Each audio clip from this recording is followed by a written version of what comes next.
Encore une fois, Donald Trump se trouve dans un scandale sexuel. Écoutez cette vidéo. Donald Trump dans l'embarras après de nouvelles révélations dans l'affaire Epstein, un scandale d'exploitation sexuelle.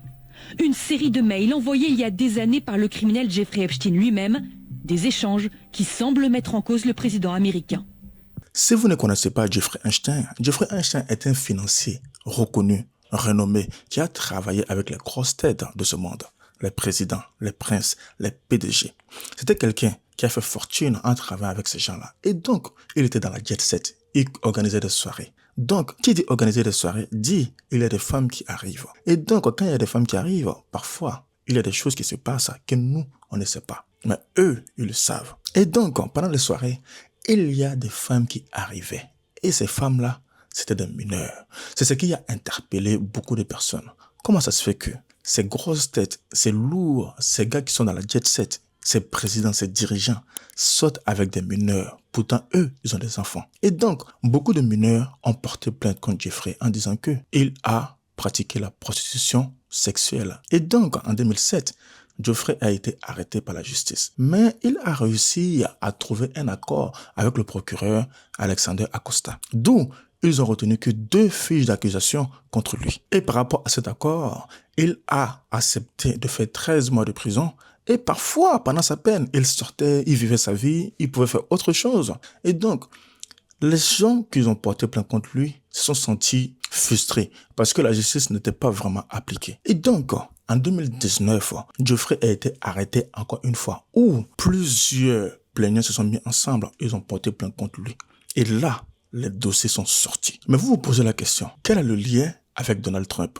Le lien est que pendant ces soirées, Donald Trump était parfois là. Et Donald Trump même a dit une phrase qui a interpellé tout le monde. Écoutez ceci. Donald Trump avait qualifié Jeffrey de gars formidable. Il avait ajouté ceci. Il aime les belles femmes, tout comme moi.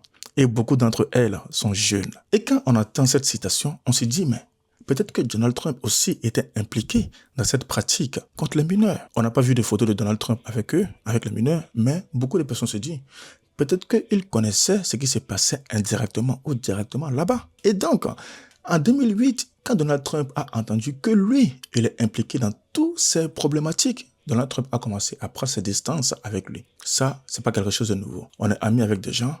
Quand tout va bien, on est là.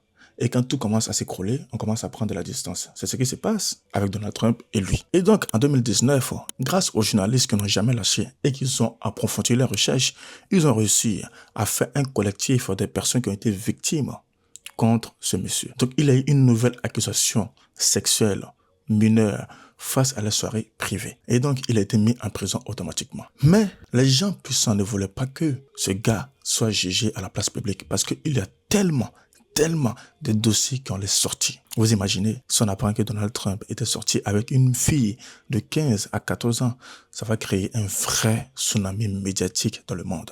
Et donc, le 10 août 2019, lorsque Jeffrey était dans sa cellule, on attend que Jeffrey s'est suicidé. Mais ce n'est pas le suicide qui nous a vraiment choqués, mais c'est la manière dont il s'est suicidé qui nous a vraiment choqués. Je vous explique. Le jour où Jeffrey s'est suicidé, ce jour-là, les gardiens pénitentiaires dormaient, comme par hasard. Ce jour-là, le courant s'est coupé dans sa cellule, comme par hasard. Ce jour-là, il a eu une corde dans sa cellule, comme par hasard. Et donc, beaucoup de personnes ont vu cette scène. Ils ont dit, mais ceux-là, ils nous prennent comme des idiots. Donc, cela a créé des sujets comme la théorie de complot. Il y a des secrets qui ne veulent pas être dévoilés. Et donc, les gens ont commencé à chercher, à rechercher pour savoir réellement la vérité. Et jusqu'à aujourd'hui, la vérité n'est pas encore dévoilée. Alors, la question que je te pose peut-être aujourd'hui est, quel est le rapport avec Donald Trump? Le rapport avec Donald Trump est que quand le FBI ont commencé à creuser, ont fouillé, ils sont tombés sur des mails compromettants où Jeffrey a dit dans l'un de ses mails. Bien sûr, Donald Trump savait à propos des filles. Le chien qui n'a pas aboyé, c'est Trump. Une victime a passé des heures chez moi avec lui. Le chien qui n'a pas aboyé, c'est Trump. Et donc cette phrase a suscité beaucoup d'attention et de polémiques autour de Donald Trump. On se dit, est-ce que Donald Trump était impliqué indirectement dans cette affaire ou directement? Parce qu'ils étaient quand même amis de 1990 jusqu'en 2008. Et forcément, il y a quelque chose qui l'a peut-être interpellé. Et il y a la citation qu'il a dit. Jeffrey, c'est un gars formidable. Il aime les belles femmes comme moi. et elles sont surtout jeunes. Donc, quand les gens tombent sur ce genre de phrases, ils se disent peut-être que Trump était quelque part au courant de ce qui s'est passé, mais il ne disait rien. Donald Trump martèle. Les démocrates utilisent la supercherie de Jeffrey Epstein pour essayer de détourner l'attention de leurs échecs successifs. L'affaire Epstein, un trafic pédocriminel tentaculaire à la portée internationale. Le prince Andrew, par exemple, a perdu son titre suite à des accusations d'agression. D'autres grands noms sont cités, mais seul Jeffrey Epstein et son ex-compagne ont été arrêtés et condamnés. Il y a des gens qui disaient que les gens ont sorti ce mail juste pour salir Trump, parce qu'il y a des élections qui vont arriver bientôt. Et donc, la défense cherche à trouver des failles face à Donald Trump pour le mettre à terre. Mais le truc qui a interpellé aussi les gens est que Donald Trump n'était pas d'accord que tout ce qui a été vu par le FBI, par les journalistes, soit divulgué aux yeux du monde. Il voulait cacher. Pendant la campagne, Donald Trump promet que tous les dossiers de l'affaire seront rendus publics, notamment la liste des clients de Epstein. Allez-vous déclassifier les dossiers Epstein ? Oui.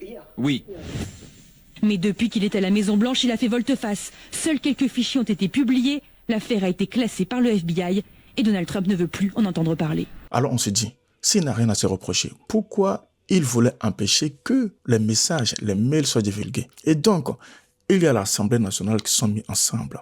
C'est-à-dire, la partie de Donald Trump, la partie démocratique et républicaine sont mis ensemble. Ils ont commencé à voter une loi en disant que on veut savoir réellement ce qui s'est passé.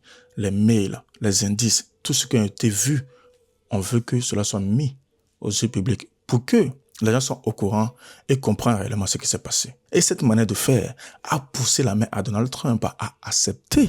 Parce que c'est le peuple qui s'est réveillé face à lui en disant que on veut savoir réellement ce qui s'est passé. Et pour finir, Donald Trump a fini par céder. Il a dit, OK, si la loi est votée et qu'on met le dossier sur mon bureau, je vais la signer pour que les choses soient diffusées. Et donc, beaucoup d'hommes se posent cette question. Est-ce que Donald Trump était au courant de ce qui s'est passé? Ou il n'était pas au courant? Ou on cherchait simplement à le salir? Cette affaire, c'est pour faire diversion. Ce sont des conneries. Donald Trump n'a jamais été accusé de quoi que ce soit par une des victimes. L'ex-compagne de Epstein l'a dédouané depuis sa cellule. Dites-moi ce que vous en pensez de ce qui se passe autour de Donald Trump, qui est toujours autour des histoires sexuelles. Bref, vous connaissez la chanson. Dites-moi en commentaire ce que vous savez de cette histoire. Quelle est votre analyse? Qu'est-ce que vous en pensez? Est-ce qu'il est impliqué ou pas? Si oui, dites-le moi et dites-moi pourquoi. Je vous dis rendez-vous pour une prochaine vidéo. Si j'ai des nouvelles par rapport à cette histoire, je ferai une autre vidéo pour vous décortiquer ce qui se passe. Prenez soin de vous. À très vite. Je suis celui qui peut faire tomber Trump.